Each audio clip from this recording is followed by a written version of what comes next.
Happy Friday! You have made it to another Friday. Is it a pandemic anymore? Should I even say that? I don't know. I think it's starting. The world is definitely starting to change. I myself have already done a collection of in-person events. I somehow did them and escaped, contracting. So those are all good things. Negative is positive.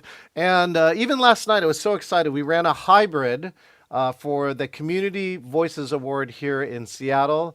And this hybrid had 220 people. Holy cow, that seems like a lot in person. And we had an incredible virtual audience where I used a two-camera setup and made sure all the audio and the video was clear. We got great comments on it saying, very professionally well done.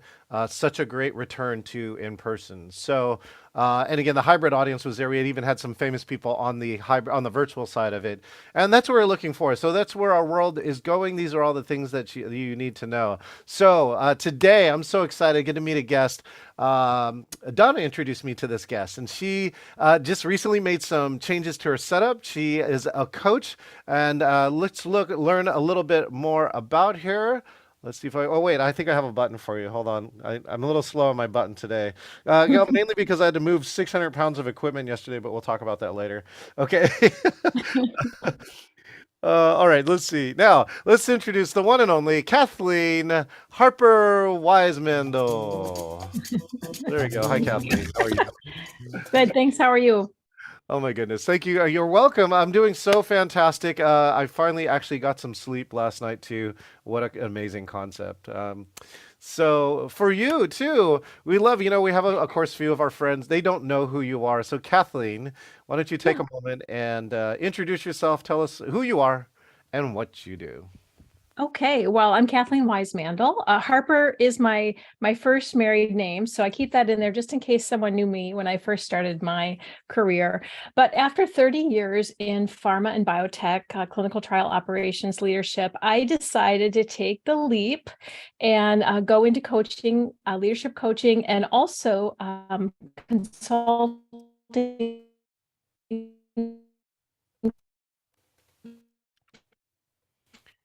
Oh, and of course, Kathleen, this is the time. Welcome to live video. Kathleen's audio is going out for just a minute. We'll see if we can get her back here in just a moment. As you know, too, one of the things that I do is virtual MC, and these are the things that we get to work with sometimes on virtual. Because, of course, Kathleen and I in rehearsal, perfectly fine internet. What was my other one? Actually, last night we were in the middle. Oh, of course, the live stream had been running for an hour in the rehearsal, and then when we got through and the live stream went live in the first 5 minutes, the internet completely died, and I'm not sure if somebody bumped it or if somebody or if the Wi-Fi rebooted. It's a new Wi-Fi. This building did not have Wi-Fi, or the Wi-Fi wasn't good. They said you could use the hard line. Tested the hard line. It was 1 megabit per second. That was not good. And then what happened after that? It was It probably a has low really cell signal. bad. It's probably a really bad way to start. There you go, Kathleen. No, I was just covering for you. We're just talking about internet. Let me add this last piece. So last night, the solution is actually I used a T-Mobile home internet, which is running on 5G. We actually had 420 megabits per second last night, and once the live stream started and it didn't reboot, the whole thing streamed perfectly to the group. So speaking of which, Kathleen, we're just talking about these are the wonders, all right, of virtual and the internet. So I think you're back now, right, Kathleen? I'm totally back. I've warned my family to please get off the Wi-Fi, and so we should be fine. Oh yeah, that was it. I don't know. Is your family like an Xbox family or is it a movie family? Definitely a movie family. So I'm like, get off. Anyway, so thank you so much for covering for me. Of Where course. did I drop off? Oh, right here at the beginning of chorus, right there. Hey, let's go to Kathleen, and then boom. Oh, nice. Okay. Well, there we go. Anyway, after 30 years of being in pharma and biopharma clinical trial operations leadership, I decided to take the leap and go into coaching and also consulting for startup companies, the biotech companies for clinical trial operations. So been doing that just 3 months since I left, and thankful to Donna for telling me about you and what you do. And it's really helped me as I'm starting my business because most of my coaching and consulting is virtual. Wow. So you're saying that you were not virtual before this, right? Or maybe did a little bit? Well, I was virtual in the sense of working at my former company. I actually got hired during the pandemic and I hadn't met my team in over a year. So everything we did in terms of relationship building, coming together, doing our project leadership and just coaching my own employees, everything was virtual. So we had to connect and build trust over virtual meetings. Okay, so what were, if you can share some of your successes and if you're willing to share some of your fails, like I've had some spectacular fails over the last 2 years. But what I love to tell people is that I failed faster than anybody in the last 2 years, and that's the only way I've gotten to some of the crazy setups that I've done. Yeah, can you share any successes or fails that you've had over the last Yeah. 2 years? I would say as a success for sure, the team just really came together nicely, and we tried to do virtual meetings as much as possible and virtual team building. We did things like, one of my leaders was really good with the Family Feud type games, so we did a lot of those, and we had to do those globally. So we had teams in Europe as well that participated. So it was really fun to build rapport that way. In terms of kind of a failure that we learned from quickly, or I learned from quickly, was that people didn't really like communicating on email and on Teams. And so I had to start using the chat really for purposes of social purposes first. And people didn't want to check, all multiple different uses of different platforms to get information. So I had to streamline where business information would be versus where fun information would be. So Interesting, right? So isn't it did I lose you? Did you lose me? Okay, I want to make sure you didn't lose me again. No, no, no, I'll let you know. And you can always peek at the chat if you can see the chat. I'll give you some feedback there. Um, yeah, Okay, it's perfect. interesting that different channels of communications become preferred by people. Because one of the things I've been studying ever since I was at Microsoft for a decade, and one of the things I've been studying, even actually back when I was in Oh, college, wow. is how do people use technology? Because again, what people intended and what people actually do are usually two different things. Yeah, totally. And we started actually to try to use some of the Microsoft tools such as Project Planner Mm, to do some work a little bit more asynchronously, which was something I learned throughout the pandemic was people were really tired of meetings and emails. Email overload was crazy. So how could we do something in a place where people could exchange information regardless of time zone, yeah. where you didn't have to sift through emails to find it? And yeah, that was a really good tool we're trying to implement. Yeah, it's kind of interesting to see the migration now from email to chat. Now, obviously, email is still usually core to most cultures. And if you're inside a company, you see tools like Teams chat, right? Zoom has its own chat, by the way. Slack is also on the high parts. Yes. And people started doing that because the messaging has more context. Also, it's usually more focused and more resistant to, say, things like spam or unwanted messages like that. Have you seen that like the human use of technology change? Absolutely. And I'm in another community, and we were talking, just sharing lessons in that community of independent workers. And one of the gentlemen had mentioned that, when he was working at a company, when it was a certain size and they used Slack, in addition to email, anything that was project related could not be in an email. He said anything that was project related needed to be in Slack. And I really thought that was a good norm in the sense of they were small, you knew where to look, and everything was timely and updated. So I appreciated that idea. Now, eventually, as he grew that company, it had to change and morph for solutions that fit the size. But I really thought having some norms around that, it's probably easier when you start something than when you're trying to, make the best of it in a situation you weren't expecting, like lockdown.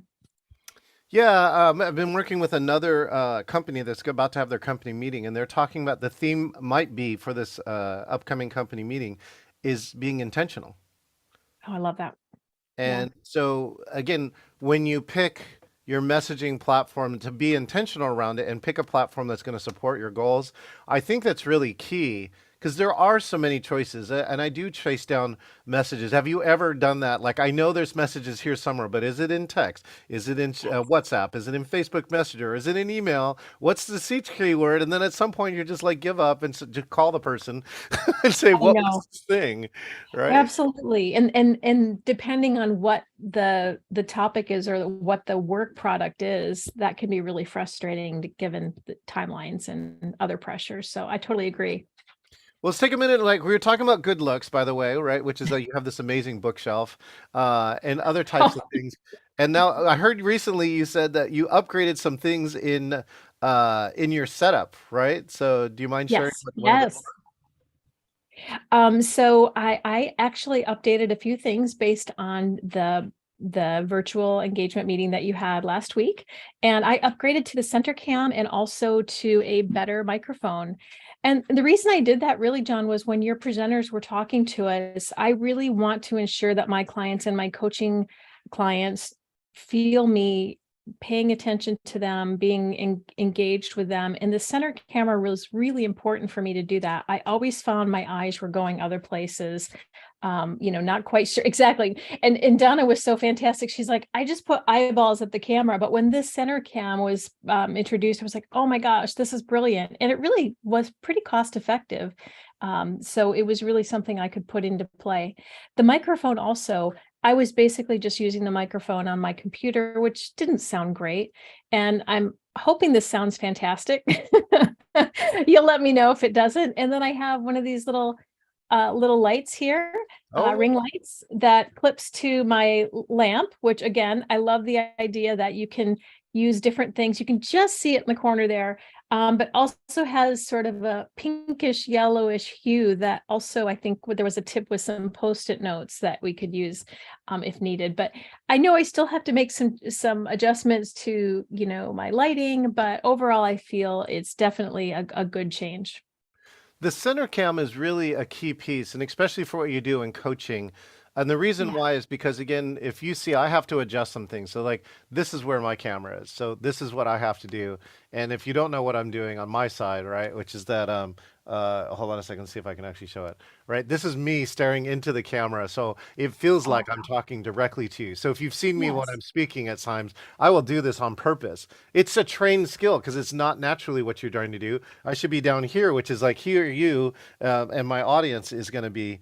And so the center cam can get rid of that, which is like you can do what's natural to you and then forget about it and get a great effect. And I think there's a lot of tips, where either I love technology that you can just set up and then start to forget about it.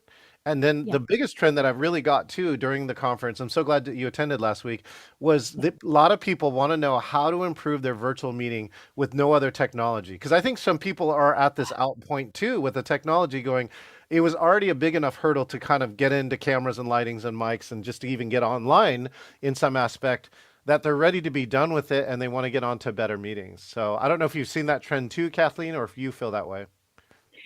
I mean, this certainly helped me realize those aspects that I didn't realize I could make better. It seemed in not being in this world so much other than participating, I didn't realize there were so many opportunities to improve just the aesthetics of the meeting. There are certain tools though I do love. I would not necessarily use the cool video and some of those things you do for my purposes, but I do like the idea of the whiteboard and the annotation tools and have used the annotation tools during meetings, which were hybrid to make, to help the virtual audience feel that they were just as, acting just as the people that were in the room. So still learning, but I have your book on my shelf back here too. Yeah, Tyler Paris has really pioneered a bunch of work too as a chief of staff because he misses his Kanban boards and all the other cool things that chief of staff use by creating PowerPoint slides. But when we share the slide, is to annotate over the slide, so the slide becomes the template of the Yeah. thing that we want people to iterate. So it's not just a white board. Yeah. There's some structure to it, and so there's a lot of payback once you teach your audience the annotation tools. We can do that. Okay, if you don't mind, we're gonna do one of our favorite games in here, which is randomly pick a book off of your shelf and read, like flip over the pages and read like 2 or 3 sentences if you're open. Okay. doing that. Do you want me to randomly pick your book? Because it's back here. We've already done. Okay. I already know what my book says. Okay, let's just make sure I pick a good one. Oh, okay, this is a good one. So just read something from it. Well, first share the title of the book. Okay. It's Leaders Eat Last by Simon Sinek. Oh, this is different than Never Eat Lunch Alone, but of course I know Simon. Simon's very good. Yeah. Okay. So I just I just opened to a page that says the day we embraced layoffs. That's probably not the best page. Um It might August be for some of my Microsoft friends, but that's another issue.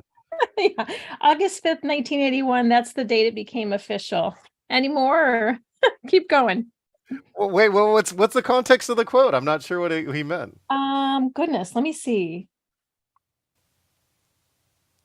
Scanning, scanning. Yeah, I want to make sure I get okay. The 1980s were now upon us, and we were no longer a country trying to figure out how to rally a population and win a war. We were now trying to figure out how to capitalize on the amazing boom years in which we were living, the roaring 80s. Oh yeah, the 80s, right? The DeLoreans and sushi. Big hair. Oh my God, big hair. Yeah, big hair. Oh my goodness. So thank you for that. By the way, that's a great exercise to do with people who have bookshelves. Sometimes, just like in the real world, you learn a lot for people about what do they have on their bookshelves. So books are really, of course, one of the highly touted features too from people like Rate My Skype Room and other locations that will show you and can rate, what things that you should think about in top rated virtual backgrounds. All right, let's check on Kathleen. I bet somebody's just started streaming. Let's see. Let's pick a movie. Everybody who's on chat, chat me a movie that their family should be watching. We were gonna say we're trying to guess what movie your family's watching now. Oh my goodness. It's probably a rom-com of some sort. Oh wow, rom-com. What did I just saw Jexy. I don't know if you saw. Well, you're probably not a family movie.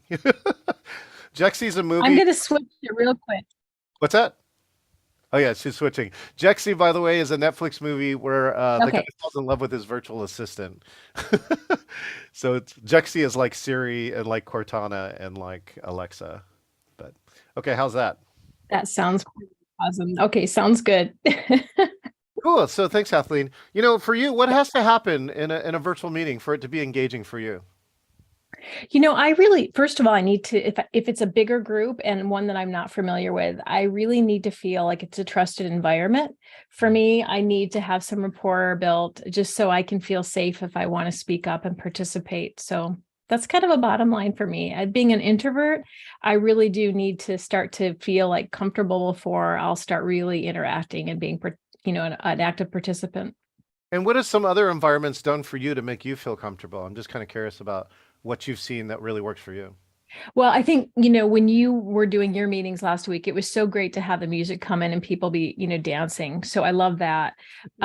Or if there's themes with backgrounds, it's always great. Of course, if we know people, that's really helpful just to sort of have somebody start, with a prompt of something that people start sharing.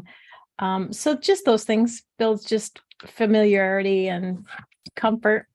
Yeah, comfort likeness, right? So somebody's doing something like me. That's so funny. Donna had the idea to do themes or backgrounds, or like themes could be just physical props, like Hat Day, for the conference, and we actually forgot to do it this year, so I'm gonna have to revive it for next year. Yeah, I tried to do a day where my team would wear like concert t-shirts or something like that, and it didn't take off. But I think I may have been a little bit different than other leaders, maybe a little too informal. Well, come try it. Well, what you can do too, if you want, come join our committee, and you can help us suggest the ideas for the themes for the days. I like concert T-shirt. I know, right? I'm a big music person. So okay, so what concert T-shirt did you wear? Now I gotta know. Oh, Hall & Oates. I know I'm an 80s girl. Not Maneater. You make my dreams come true. Yeah, last summer my husband and I saw them for the very, very first time, and we were giddy. It was so exciting. My that was the first concert I ever went to. My dad took me to an Hall and Oates concert. Awesome. They were great. So I have to, yeah, that's why Hall and Oates has a special place in my heart.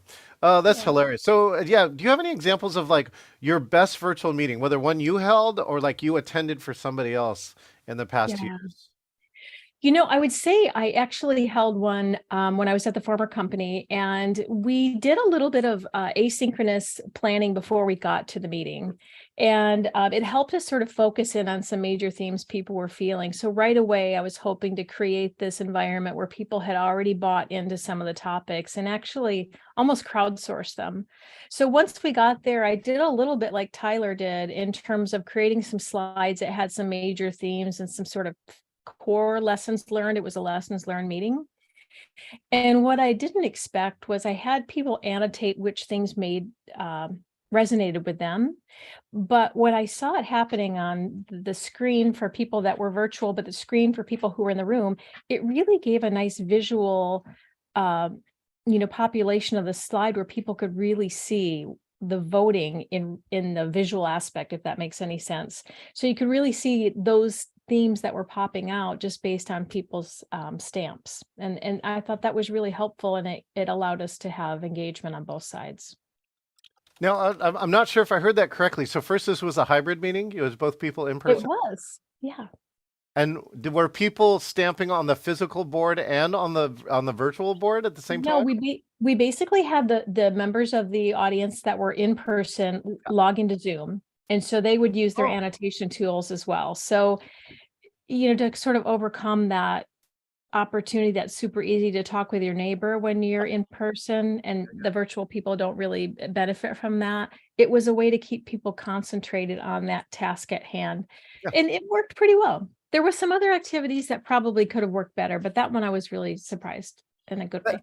I think that that people, especially in hybrid now, I do have a very high proclivity of saying one of the best things that you can do is to have your in-person people, depending upon the size, log in, right? Disconnect from audio. And I almost wish there was a way that Zoom would like make you do this or tell you to do this, or that you could actually disconnect their audio so you don't get echo in the room. Yeah. And then have that, because then what happens in the virtual audience, they actually get to see everybody's faces if the cameras are on.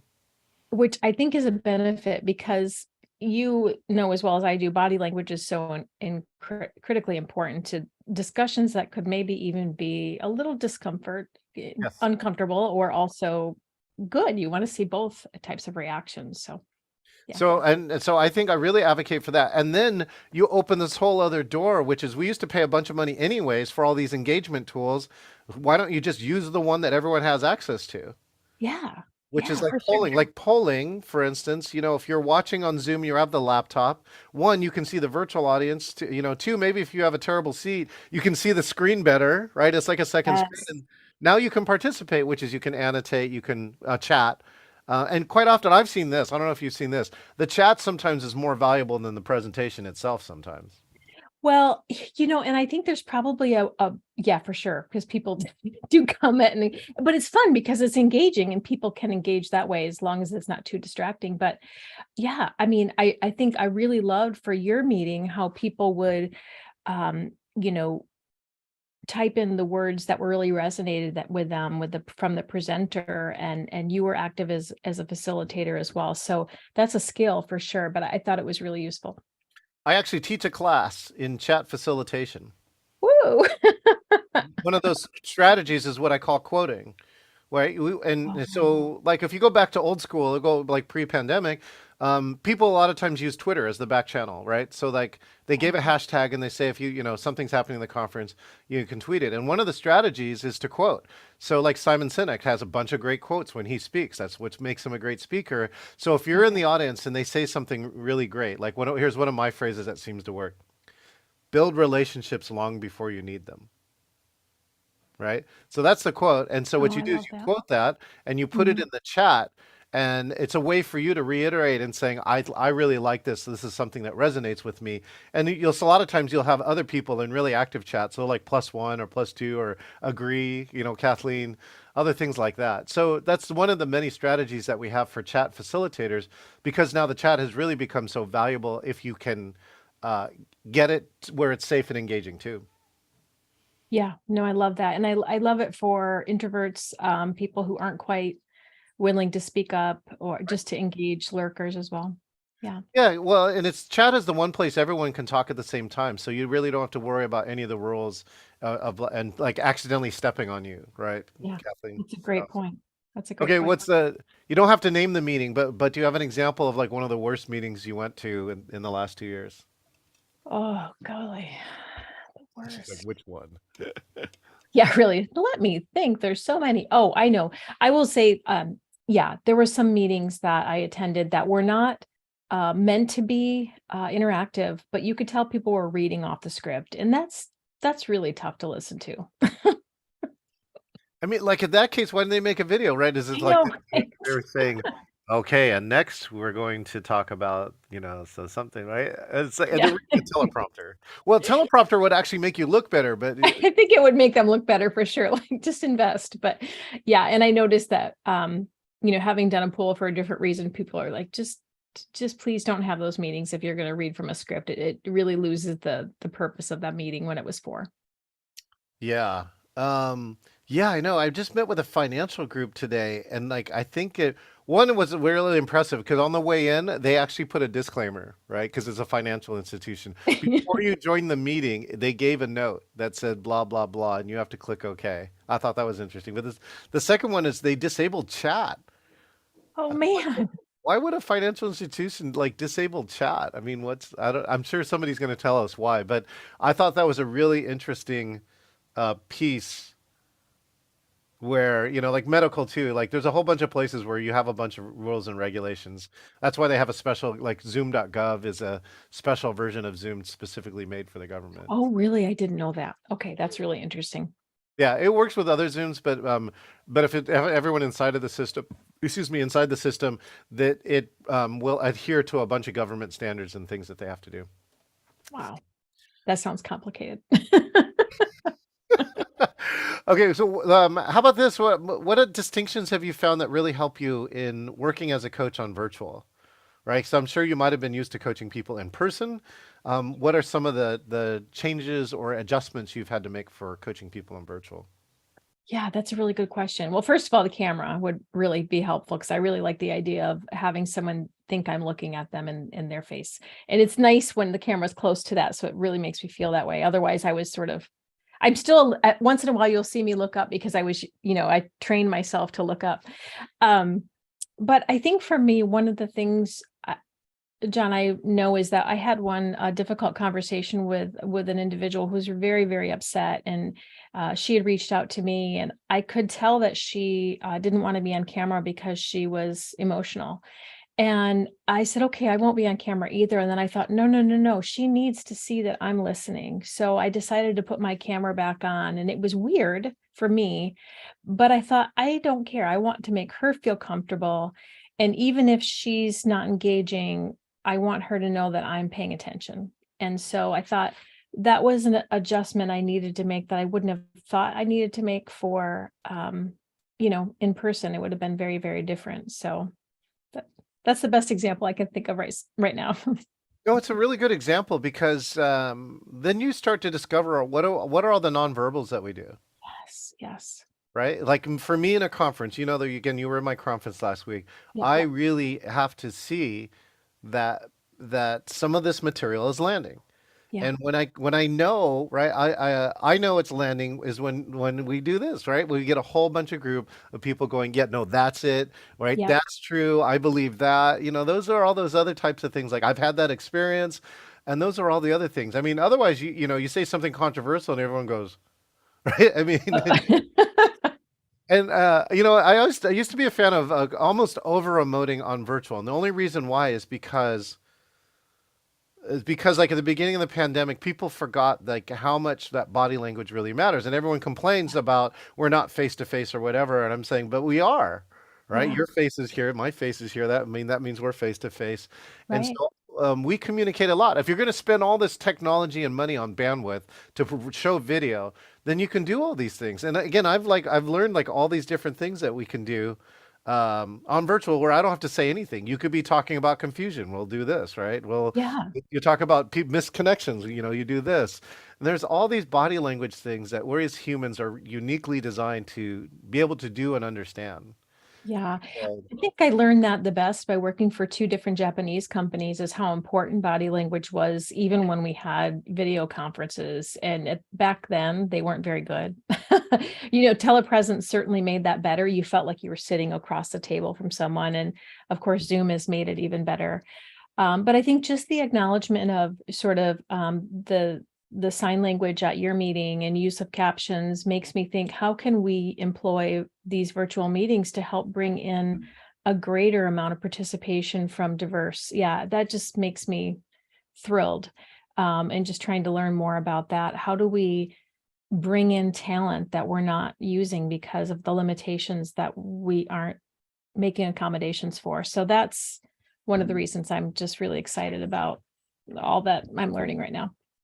that's great. And Zoom is one of these places where, again, sometimes it can be even better than in person. And so here are some of the things that are coming around. Did you know that Zoom just released a new ASL feature, American Sign Language feature? I did not know. I haven't seen its implementation yet, but I've also have run meetings with sign language people, with American Sign Language interpreters, so that the program could be more accessible. And that I ran all the technology myself, but I believe that Zoom is going to do it so you can turn the option on or off, and it will come around onto a portion there. And the sign language interpreters, if you don't know, there always needs to be two of them, and they trade off every 20 minutes. So I there did not needs know that. well, because it's exhausting, let me tell you. Okay. Because everything Well, that I I'm saying, wondered. right? Everything I'm saying here like this, they don't know what's coming up. And so they have to listen and interpret it at the same time without losing track of the last thing I said about 1 minute ago. Oh, interesting. So you know American Sign Language? No, no, no, No, no. okay. But I noticed that during the pandemic because we would have different signers for Yes. the government officials. So Oh yeah, interesting. the government requires it, so that's why they're. And some of the signers are so good that they become like stars. Like I know. We had one of those. there's somebody who signs for like there's like a rapper or some of the professional musicians, and these signers are like as good as or sometimes better than the actual star themselves because they're putting so much emotion into I it. love the emotion. Yeah. Yeah. Agreed. So yeah, so that's the new feature. And then things like I've already run an 8 language Zoom. Holy cow. So what happens is, right, there are 7 interpreters online, each on different channels, listening to the English channel, interpreting at the same time, and so an attendee can come in from one of these 7 languages, click a button, and hear their language. That's awesome. And I that's mean, like that's that, amazing. that's a high point of that. Even the captions here, in this case, mine are automated, and I've actually been in a meeting where we have live captioners. So there are people Okay. skilled who listen to like this, and they are able to type at the speed that we are talking, and then the captions are much better, usually very close to 100%. That's amazing. Yeah, I honestly think those affordances are amazing. I mean, to me, I I just love it. I mean, there's so many good things that have come out of us learning how to do things differently. Well, you're a coach, so you got to love change, I think. I do love, I'm a change management specialist too. Yeah, I'm a nerd. It's okay. The nerds rule the world. I mean, that's where when I made it to Microsoft is like one of the beginning stages of when nerds finally made it and being. Yeah, I know. Um, We have a whole family of nerds. So so speaking of the future, then, you've seen these are some of the things that can happen now. I'm yeah. just curious, what do you see now that are operating now in this land of virtual that we kind of dreamt about, years ago? What do you think could happen in the future from your seat? What are things that you would like to see happen or want to see happen?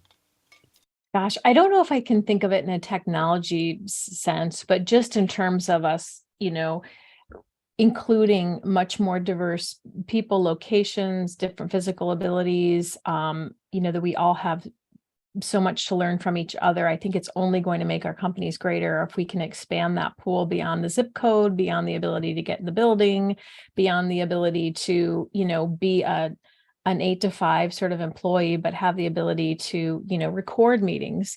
I was in a webinar real quickly, not very, very long the other day. It wasn't yours. I stayed as long as I could for yours. But someone said their gaming company actually recorded every one of their meetings, and they recorded it for transparency because they said toxicity can't live if you can't hide. And I loved that. I thought that was such a good way to say, it's so important to our values that we're going to record it for the sense that everybody will be on their best behavior and act in a way that's in alignment with their values. So I really thought that was cool. You remind me of two great examples of that, right? And first, we should just note, right? Recording a meeting now has gotten so much easier because recording a meeting before, you'd have to set up a bunch of cameras, you have to set a bunch of tech. It was just a pain and nobody did it. But now everyone already has all the cameras and all the and everything else. All you got to do is push a button and that's there. Did you know? So one of my friends, one of my friends had two teammates or two employees who were behaving badly in a meeting, and without saying anything, because she was the host or the co-host, she just hit the record button, and of course, you know the announcement comes on. This Yeah. meeting is now being recorded, Yeah. and they both suddenly stopped. Oh, that's brilliant. And so this was a case I've never seen this actually more than a couple times, but this is great for everyone who's hearing this to know you have this tool in the back pocket, which is like she didn't have to address them. She didn't have to, reprimand them or anything. She just pushed the button and they changed their behavior. The power of the record button. That's awesome. It was the first time too. A lot of times we say we'll increase psychological safety by not recording, but because this meeting was kind of going the wrong direction, this was a case of creating psychological safety by recording the meeting because these people now suddenly realize they do not want to be recorded saying these things. So Yeah, no, it's a great thing. I totally agree. I think it just, yeah, I mean, there's so many reasons that, if we do record meetings, then people have access if they're not able to go to a meeting. There's multiple reasons why that sharing information is so great. So the second part of that is, did you know that one of Taiwan's government's top values is transparency? Oh, I love that. And we met with and got an interview at a training magazine conference. You got to come. It's February this year, by the way. Wow. And we did a keynote, and the digital minister of Taiwan, who, by the way, I think is trans. I think he's part of the LGBTQ community. They Awesome. record everything, including the meeting which he did this interview, and they put it up on the internet. And they have, like, we're talking radical transparency in a government. Yes, that's amazing. Actually, this is what this company called it, radical transparency. I love that. I mean, can you imagine? Yeah, could you imagine our government? Because you're talking about our government, which is like our secrets and top secret, and so many, the Yeah. hoarding of information is part of how we control power here in this country. Imagine everything was recorded, and it's kind of getting there, as you can kind of see, Kathleen. People things that they thought were private suddenly Yeah. become public, and they can end a career. Hot mic, hot mic. That's like, yeah. I have to say that sometimes as a producer. Luckily for me too, I have saved some people. Oh, wow. It's So scary. these are like producer stories. Somebody was about to say something or started having a conversation reprimanding somebody, and I did the favor and muted them, Oh, nice. right? Because See, they forgot. They forgot. there So should be an extra bonus in there for you. I let the person know. They were very grateful. Yeah. I don't know. I have this question coming up, so I'd love to see. Kathleen, if you could describe yourself in just a few words of your top values, what might they be? Oh my gosh. Integrity is a big one for me, transparency, and um I don't know, humanity. I don't know if that's the best word, but honestly, I just think you gotta live your values and be a good person and just be honest and straightforward. And I don't know, that works for me. Well, it sounds so simple, and then why are there so many cases where people don't do this? Tiger King. Oh, sorry. Did I say that? Yeah. All I'm right. certainly not perfect, but those are things I would, like to achieve. Well, thank you, Kathleen. Let's see. If people wanted to find you, where would they come find you at? Well, my website is www.aspiretogrowco. And the .com was taken, but I like to say it's co for co-create because that's what coaches do. And there's some contact me information on there. Sign up for my newsletter if you like just, summaries of nerdy topics. I'm your lady. I love to read and I love to share information. And or just check in on the website because my blogs are there. So yeah, I'd love to connect with anybody who just wants to network and connect. And if you are interested in coaching, I can talk to you about how I do that. Or if you're a startup biotech company, I would love to help you minimize your risk and sort of be your watchdog on those vendor proposals and risk mitigation. Biotech.